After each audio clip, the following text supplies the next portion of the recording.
Welcome to this special presentation of Investing in Psychedelics, brought to you by the Canadian Securities Exchange in partnership with CFN Media. And we're live. It's Investing in Psychedelics panel number 5. This is 5 of 6 panels. We've been cruising the last couple of hours here on many topics relating to psychedelics. This is a presentation brought to you by CSE, Canadian Securities Exchange, and CFN Media. I'm James Black, and today I am pleased to welcome our moderator for the session, none other than my colleague at the Canadian Securities Exchange, Anil Mall. Anil, can you join us to take over the microphone duties? Of course. Thank you so much for that kind introduction, James. Oh, my pleasure. It's all yours. Thank you. So today we're going to be talking about the future of the retail market when it comes to psychedelics. I know you guys that have watched the rest of the panels. This is panel number 5. Joining me today will be Carl Sailing. Carl is the founder and CEO of Hollister Biosciences, which is listed on the Canadian Securities Exchange. Carl, how are you? I'm doing amazing, Anil. Thanks for having us. Really appreciate being here. Of course. Thank you so much. Next up is Daniel Cohen. Daniel is the CEO of Pharmadrug, another CSE listed company. Daniel, nice to see you again. Nice to see you too. Thanks for having us. Likewise. The next person is Jeff Stevens. Jeff is the CEO and director of a private company called Psyched Wellness. Jeff, welcome. Nice of you to join us. Yeah, and of course, last but not least, we've got Todd Shapiro. Todd is the CEO of a newly listed company on the CSE called Red Light Holland. Welcome to the party, gents. Awesome to be here. Thank you. Yeah, thank you. Of course. So we've had a lot of panel discussions. This is number 5. We're going to be talking a little bit about the potential of psychedelics within the retail sector. So why don't we start off by you gents introducing yourself, your companies, and your vision and what you guys are doing. So why don't I start off with Daniel? Thanks. So Pharmadrug's been public for a couple of years, and we've been focused up to very recently on the German and European medical cannabis markets. But we made a little bit of a pivot recently and acquired a company called SuperSmart. The acquisition just closed on Monday. And so that vision there is we're focusing on the Dutch market. In the Netherlands, magic truffles are a type of magic mushroom that have psilocybin in it that is legal. It's almost like, it looks like a mushroom. It's almost kind of like it's somewhere between the root and the stem of a mushroom. It's grown on the ground. It's legal. And they're sold in stores called smart shops. Smart shops are legal, licensed stores that are allowed to sell psilocybin magic truffles. And so what we're going to be doing there is we're going to be consolidating that market. Got it. Thank you for that breakdown. Why don't we move over to Jeff next? Jeff with Psyched Wellness. I'll let you take the mic. What we want to do is we want to consolidate them, have a consistent brand, and elevate the approach to the whole retail market. Got it. Daniel, I apologize. We lost your connection for a few minutes, and I thought you were done. I'd gone in and introduced Jeff already, but I'll let Jeff take the mic now. Sorry. No worries. Thanks, Anil. Yeah, so Psyched Wellness is a newly formed Canadian company to focus on the functional mushroom space. We put together what we believe to be a very strong team, both at the management level and the board level. Everyone who's participating in this has experience in the capital markets, whether as investors, capital markets deal structuring, or at the entrepreneurial level at the issuer side. And what we recognized was a great opportunity where there seems to be a shift in the consumer wanting natural products and health products. So we are building a brand to be a consumer packaged good company focused on health and wellness, and providing consumers with a functional mushroom tincture will be our first product. And then from there, we'll look to pivot into the psychedelic space as well as those jurisdictions open up, both through the great work that's happening on the medical side and the clinical trial side. So it's really about building a platform and a brand, and then being able to participate in the growth of that sector. So that's us. We're a private company, as you mentioned. We're in the process, Anil, of submitting our listing statement with you at the CSE. So we very much look forward to being a listed company, hopefully this summer, and participating in all the excitement that's happening with the psychedelic stocks in that platform. Great. Thank you so much for that insight on there. Why don't we move over to the other side, the guys with the branding on. I'll start with Todd. Todd, I think we're having some issues with your audio. So while you can fix that, why don't I move over to Carl? We'll let Carl do that. If you just want to adjust your microphone. Hi, Neil. Thank you again for having us on. My name's Carl Sailing. I'm the founder and CEO of Hollister Biosciences, Inc. We are traded on the CSE. And, we are a multi-state operator for cannabis in the United States, as well as we have some hemp operations. And we've recently moved into the psychedelic mushroom sector with our company Alpha Mind Brands.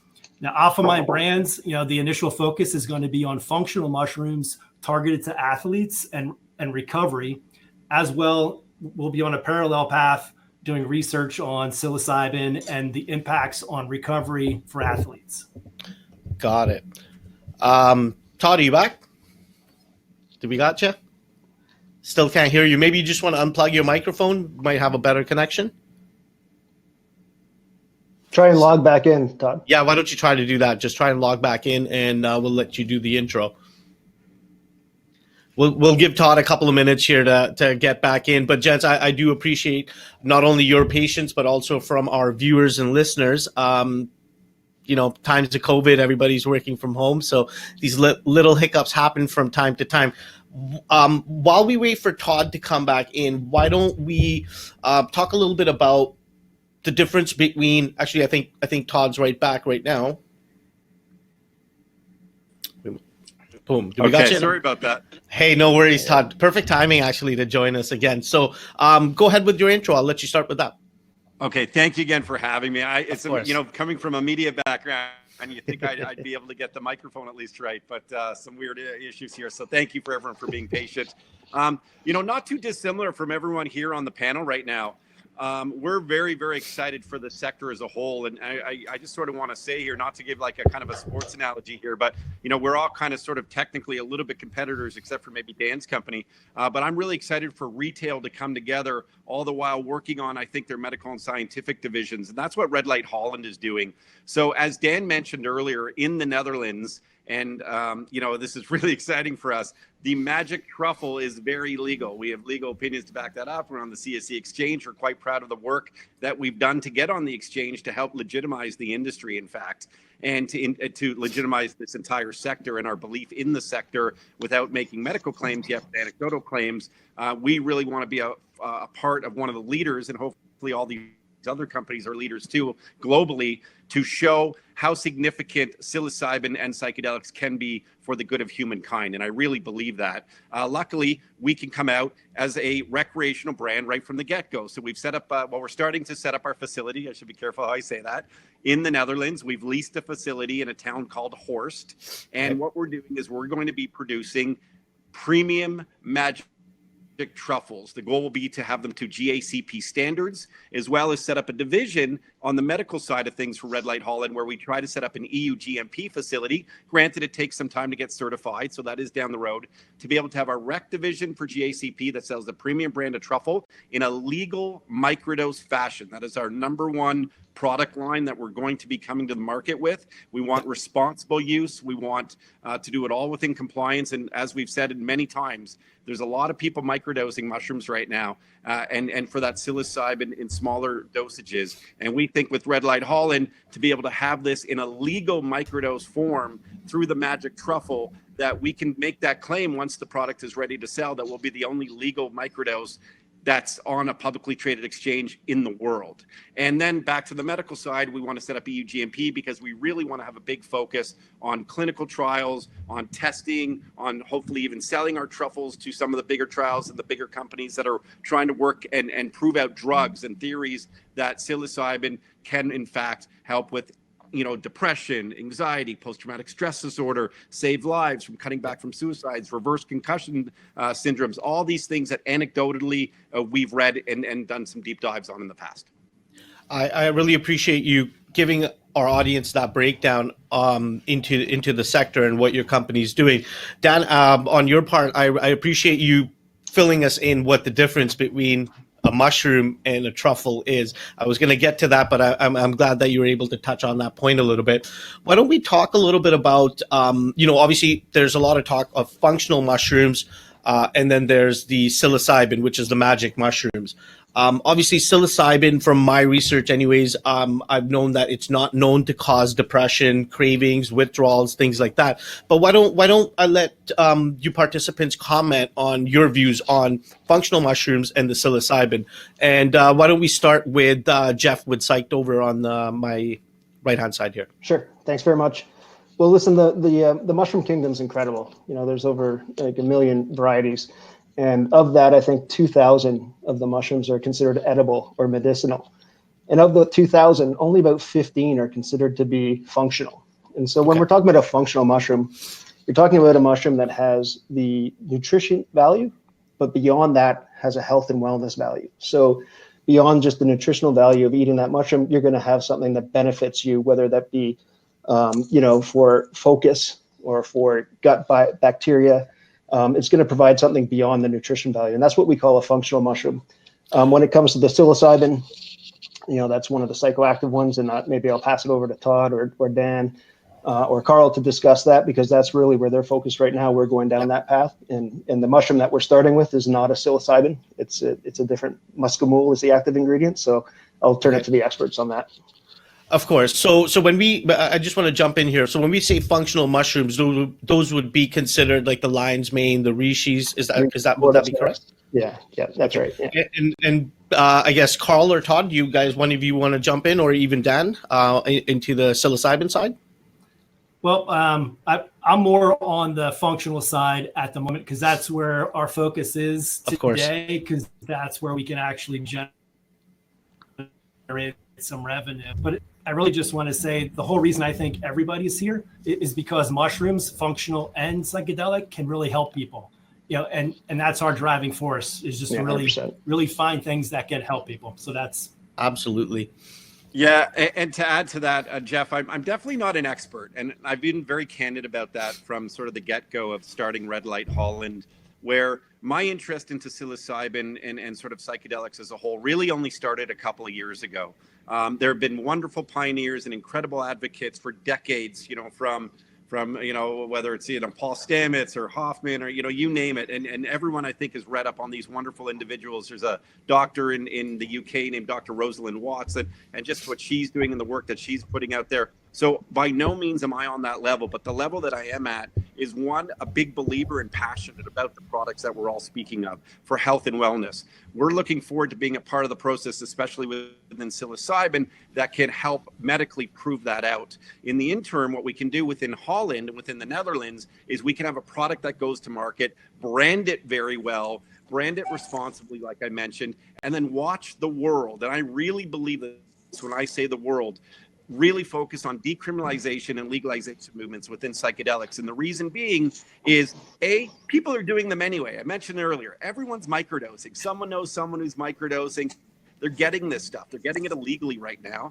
And they're getting it because the governments aren't doing crackdowns on this stuff, because through responsible use, there must be sort of someone in the back channels there that are going, you know what? We saw cannabis pave the way. We think psychedelics are next. And the thing about this, where you look at a position like Dan is within smart shops, we'll see retail shops set up all across the world too. So we have an opportunity to have products, some with psilocybin, some with the health and wellness that the rest of the crew like Jeff and Carl are doing, and then retail growing from there. So the sector is just going to expand. And one last point, and I know I talk a lot, that's also my media background, but we watch a big movement happen in many different aspects of life right now. And it's social movements that happen. And the social movements that I predict will happen within the youth of our day, who have a loud voice, who want natural substances that are given to them, plant-based, fungi-based. They're going to make a difference in this world, because sadly, they've had people in their lives who have been addicted to opioids, who have been addicted to benzos, who have sadly taken their lives because antidepressant medication from Big Pharma did not help them. If anything, sometimes it can even be worse off on the mental health effects, some of the drugs that are being prescribed. And anecdotally, there are so many case study after case study where people are using this stuff that I think the youth will demand it more and the governments will be forced to listen to them. Yeah, and that's maybe a good place for me to jump in, because at the end of the day, we're going to have a responsibility and an opportunity here to educate the public and to help change the actual perception. When you saw the legalization of cannabis and the new type of dispensaries that suddenly came about, it helped remove the negative stigma of, let's call it, the stoner, right? And being able to use cannabis, for recreational use, but also for a quasi-medical use. You have sleep issues, you don't necessarily need to get a script. You can get a pen, you can take a little bit at night and be able to sleep better. And so that's part of what we're going to want to do with our smart shops in the Netherlands. Right now, most of them are being run as if they're tobacco shops or paraphernalia shops, and you're just selling the product. But can we actually take that experience, help educate the consumer, and help them feel more comfortable, let them know how to use it, and to target a new type of demographic? Go after the young urban professionals who maybe work in the tech space, or maybe work in some creative field and want some kind of microdosing method to be able to increase their cognitive performance. And that's something that many people are open to, but wouldn't be able to do unless the product was there, like the product that's going to be offered by Red Light. And there are people in stores who are educated on how to educate you on how to use it. And that's part of what we want to do. I just want to jump in here and say there seems to be some really good synergy between all of the participants here. You guys really touched on some really good points individually. I wanted to take it, and Dan, I'll start with you on this one, because you made that comparison a little bit to the cannabis space. What's it going to take when it comes to regulations to be able to propel psychedelics into the mainstream, both recreationally and medicinally? Will it be an example will it be similar to what we've seen in the cannabis industry play out? Well, it depends a lot on what's happening within the societies, right? Even if you take a look at somewhere like Canada, where you started with the medical framework, and you went from 10,000 patients to 325,000 patients in a 5-year period. At the beginning, no doctor would even consider prescribing cannabis, and by the end many were, and many are today, even though it's already legal from a recreational standpoint. There needs to be a shift that happens in society so that governments are ready to do it, but from the legal framework, all you need is for the governments to actually go ahead and legalize it. The question is that are they leaders because there is a party in government that is turned on by it and would like to take that step forward, like we saw with the Liberals in Canada, or are you going to wait for the public to really demand it, and then even more conservative parties would be willing to actually legalize it? It'll depend on every country and the situation. Yeah. Todd, do you want to jump in there? Yeah, it's interesting because we saw the Liberals run on a platform of cannabis, and I'm not quite sure that we're going to see a party run on a platform of psilocybin or psychedelics yet.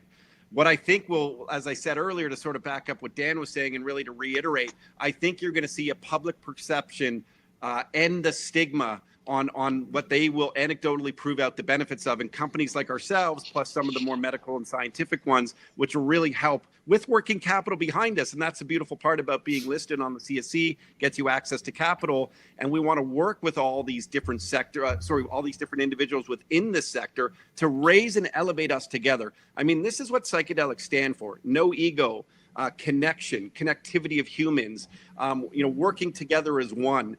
We really believe that this sort of sector can grow as one. I hope there's not fighting like we saw in the cannabis industry. I hope that some of the advocates will look to the capital markets and go, you know what? We can make a difference together, because we need access to capital to help prove out our studies on a different level, higher clinical numbers. And I think Red Light Holland and the rest of the companies here, they want to be a part of a movement. And granted, on the capitalistic side, if we're the first to brand it and the first to be very successful at getting the message out there, it'll be very beneficial to each and every one of our shareholders.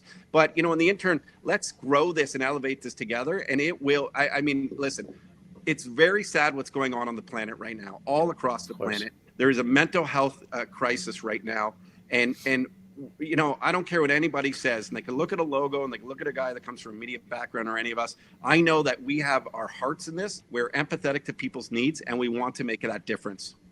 Yeah, well said. I think all of us can say we know someone that's been affected, with these issues that everybody's dealing with, whether it be post-traumatic stress or opioid addiction or depression and all the other stuff that people are dealing with this day and age. Dan, Carl, sorry, not Dan, but Jeff or Carl, do you want to jump in there? Jeff, why don't I let you? Yeah, if I could just jump in. I think it's important to consider the panel that we're on right now, talking about the retail market. That runs in parallel with the medicinal side in the clinical trials. And to Todd's point, the rising tide is going to lift all the ships. So all the great work that's happening on the medicinal side and the clinical trials, the big money that's going into that is going to garner that mainstream media attention, which is going to destigmatize the use of psychedelics on a microdose level, on a every other day or a weekly dosage where people can use that to help with their anxiety or with their creativity. So those two things are going to happen in parallel. And I think that's equally as important as what's happening at the government side, because I think you'll see a shift where they recognize the revenue potential of legalizing this, taxing it, and also creating it so that you have a dosage that is regulated so that people know when they take a product. And I'm sure that what Todd's working on with his microdose truffles, when they know that they open that package, they know the exact dosage they're getting. And that's been one of the challenges in the psychedelic space for so long, is people having a bad trip because they were uneducated in how to take that properly and what those dosages were. So I think as the next year, 2-3 years go, we're going to see the recreational side get larger and the retail side of that grow as well, to Dan's benefit, to our benefit, to Carl's benefit, to Todd's benefit. So I think you have to look at the whole thing and not say the psychedelic industry only exists for this segment. I think it exists for all of them, and the work that each sector does will benefit all. Jeff, I'm sorry, Carl, I'm sure you want to jump in, but just a quick minute, because it really adds to Jeff's point here, which is, it's interesting. We're very blessed at Red Light Holland. We have a significant amount of money in the bank right now. We're probably around unaudited, call it $7 million, maybe even more. We're getting a lot of attention, and I'm sort of like, you take it all in as a new CEO, publicly traded.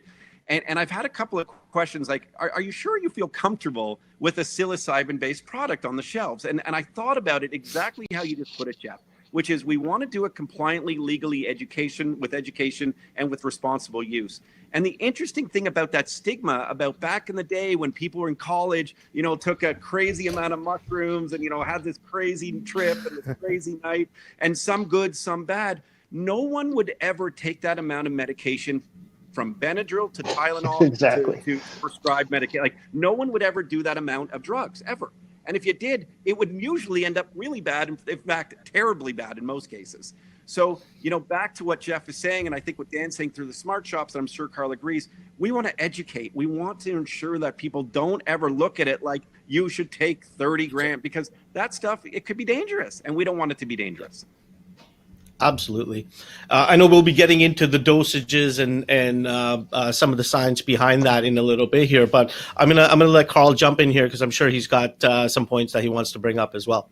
Yeah, so everybody has made some great points, and I think regulation is very important, especially like Todd's been saying, everybody's doing it.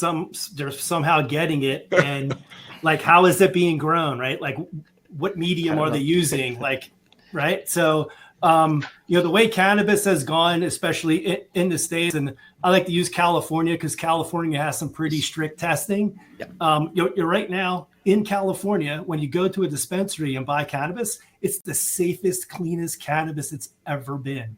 And I think bringing that over to the psilocybin magical mushrooms and to create a framework that they're lab tested, safe, compliantly manufactured, distributed with track and trace all the way through. I mean, I think that's the way that it really should go, because then the consumer is going to be very confident in knowing that, hey, this is the best, cleanest, safest medicine for me to put into my body. And, got it. Us being in cannabis, we manufacture, deliver, distribute compliant, regulated products every single day successfully. And we think we'll be able to translate that over into this industry as well. So I kind of wanted to dive a little bit more deeper into each of the regions that you guys are focused on, and where are we currently with regulations? Because there's so much info out there. Some of our viewers might not even clearly know where where the regions stand when it comes to these psychedelics, specifically, psilocybin. So, Carl, your company is focused in the United States. What are the current regulations when it comes to this? Yeah, so unfortunately, it's really not regulated at all. There's some decriminalization going on in, I think, 3 cities: Santa Cruz, Oakland, and Denver. So that means it's not illegal, but there's no method of purchasing it legally, right? And that's it. I know there's some other states. I think Oregon is working on something, but there's definitely a lot of groundwork here in the States to push this forward. And Todd, obviously in the Netherlands, that whole area is established, and it's been a long-standing legal market when it comes to magic truffles. Is that correct? Yes, and just to be clear, the magic truffles, though, and full disclosure, they can't be extracted, they can't be manipulated. They cannot be extracted. They have to be in the raw, unprocessed, wet form. Okay. So that's the way you're allowed to consume the truffle. Meaning that they would even have to be in refrigerators. Like, I'm already envisioning, Dan, we got to have some talks after, but like my red light Holland fridge in your smart shop, where, a nice activation, we could talk about this later, but let's be honest, this could be, this is where synergies lie. And I'm really excited picturing our user experience with education, a microdose in a great smart shop that's progressive. It doesn't look like a head shop in the 90s, which many of them do right now. And I can already sort of tell where Dan's vision is based on what he said earlier. And I think, it's neat to align. There was actually a question asked about whether truffles were extractable. So I'm glad that, you were able to kind of comment on that on your own. And just to say, we plan on being able to get a lab, hopefully get a narcotics license, and eventually do that. That is part of the strategy. It's part of the roadmap. Then I guess that you guys have outlined. Dan, Germany, is it the same case when it comes to that space? No. There's no psilocybin in Germany right now.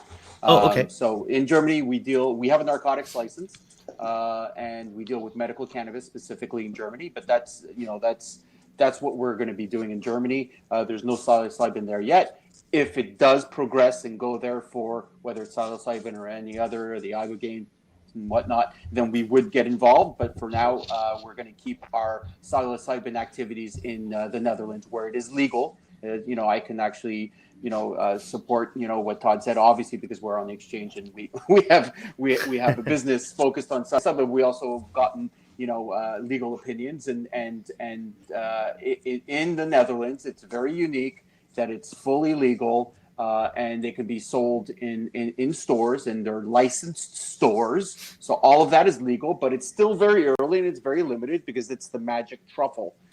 It's not, the mushroom, and it's not derivative products, and it's none of that yet. However, it's a start. It's a real start. Yeah, no, definitely. We all agree we're in the early days here. To picture this.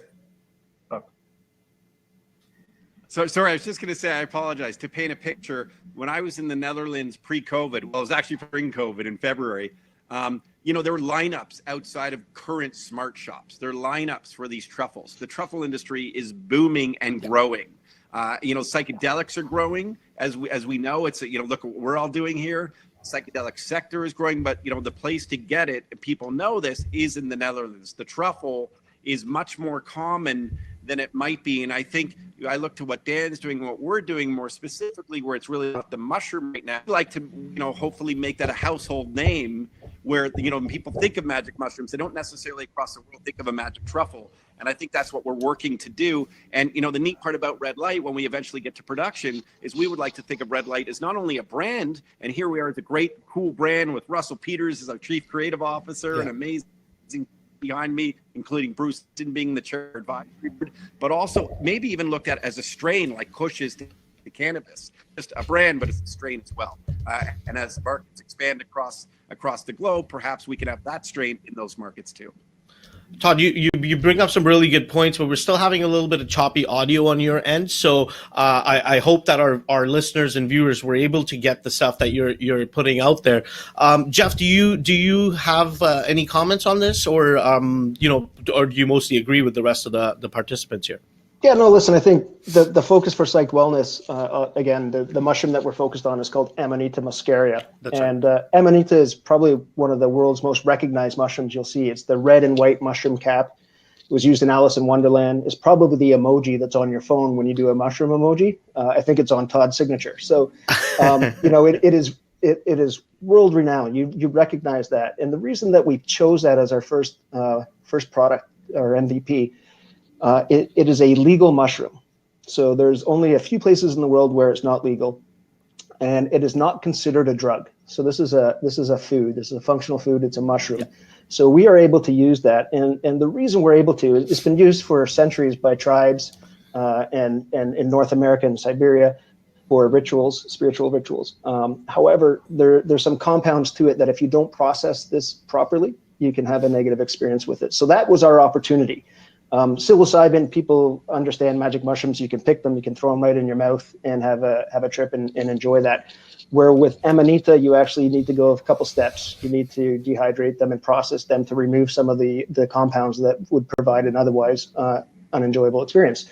So for us, we're able to create a brand, have a product come to market that will be a legal psychedelic. So we're very excited about that. And equally, Dan, perhaps there's an opportunity to talk about having a new mushroom on your shelf that likely is in no other smart shops. So we're doing the preclinical work on that now. And we're very excited to get to a point where we've got that MVP tincture. And then we'll be looking at dosages, safe levels, and moving forward with that as well. So.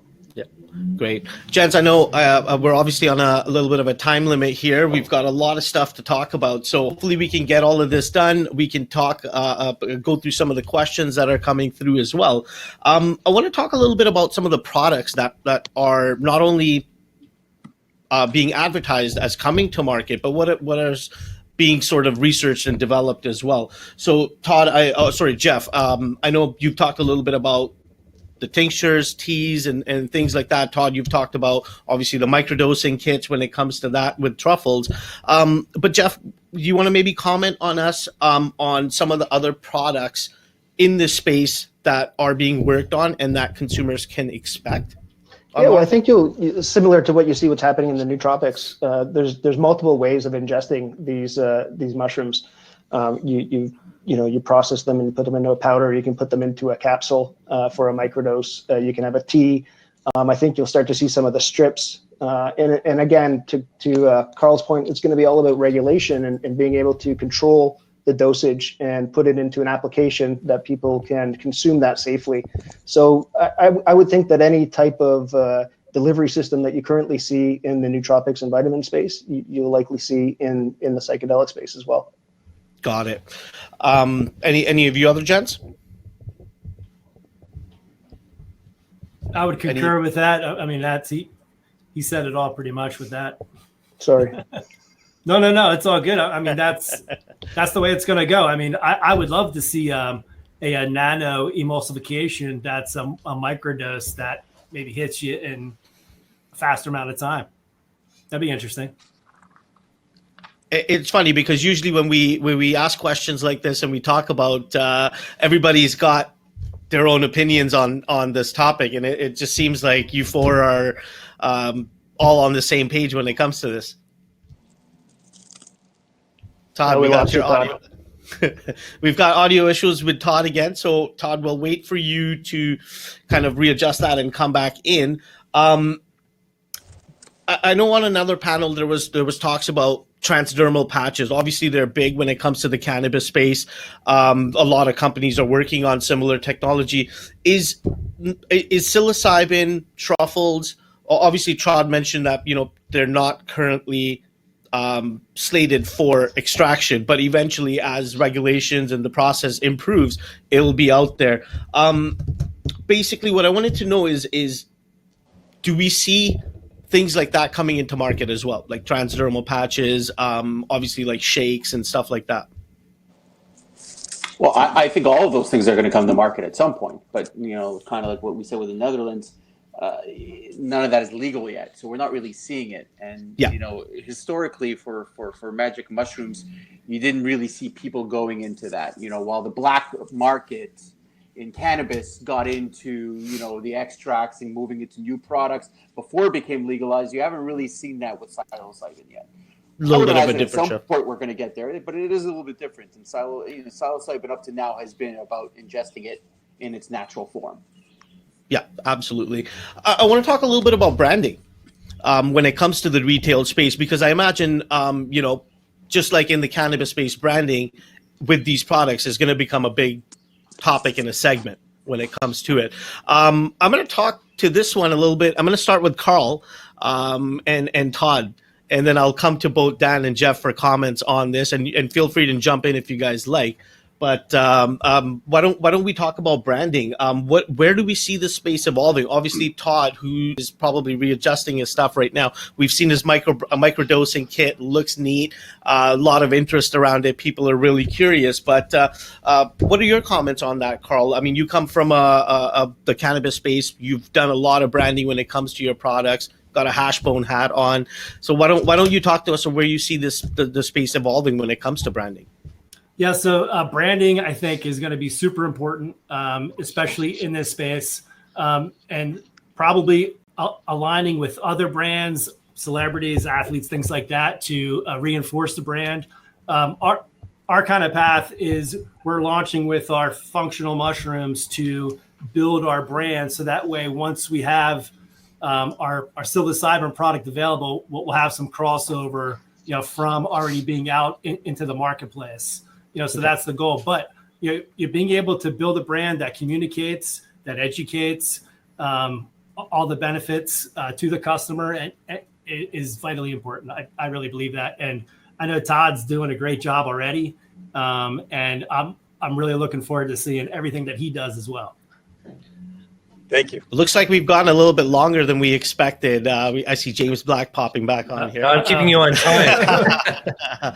Well, how much? What do we have, James? Do we have a couple minutes? Because I actually wanted to get into a little bit about 2-minute warning, and then we got to unfortunately jump to the next session. So 2 minutes, and then we'll direct everyone to session 6. Well, this conversation that we've had here will be available for all our viewers to watch on our YouTube channel. So feel free and do that.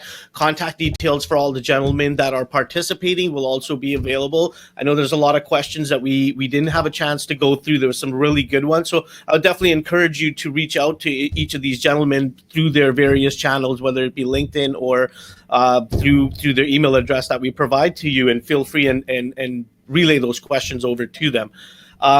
We all agree, my last question here is going to be, we all agree that we're still in the very early days when it comes to this space. So one quick point from each of you, where do we see this evolving to, and where do we hope for it to evolve to? Yeah, so I mean, I hope that as far as regulations, that evolves and follows the path of cannabis.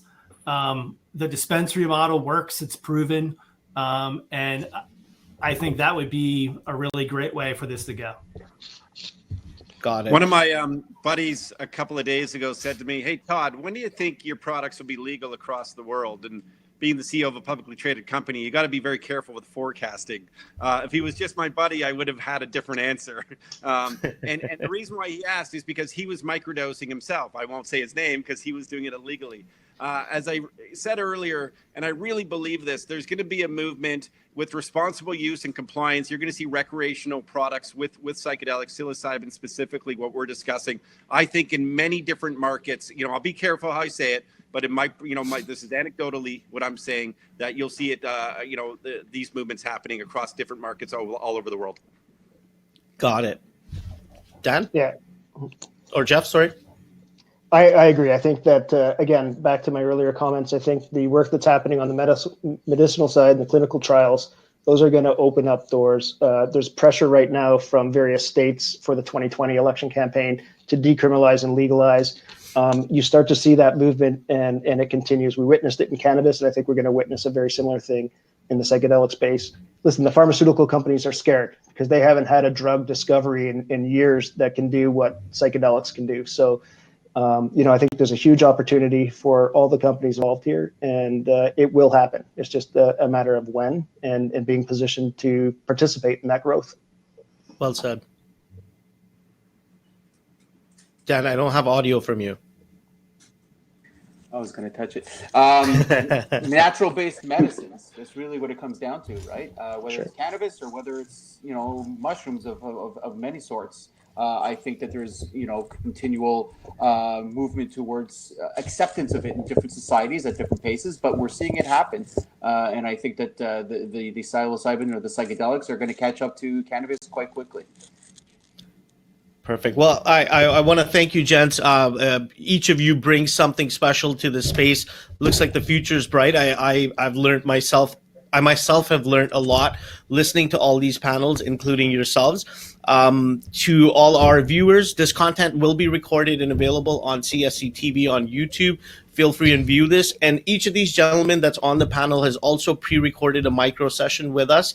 That is also already available on CSE. You can listen to that and find out a lot more about what these guys are up to. Gentlemen, I the micro sessions. Smooth. I see what you did there. They're micro sessions, exactly. I'm gonna leave it. You have to leave it there because we are up against the hour. It's our next session, the final session. I can't believe we finally made it to session 6, which is going to be about technology and psychedelics. So thanks everybody. Thanks Anil. Everyone who's watching, I'm going to post a link right now on the bottom of your screen. Join us for the final leg of the trip. This has been amazing. Anna's going to come back and host. Thanks everyone. You did an amazing job today. Thank you CFN Media and thank you CSE for sponsoring. We'll see you on the next session. Thanks so much. Thanks.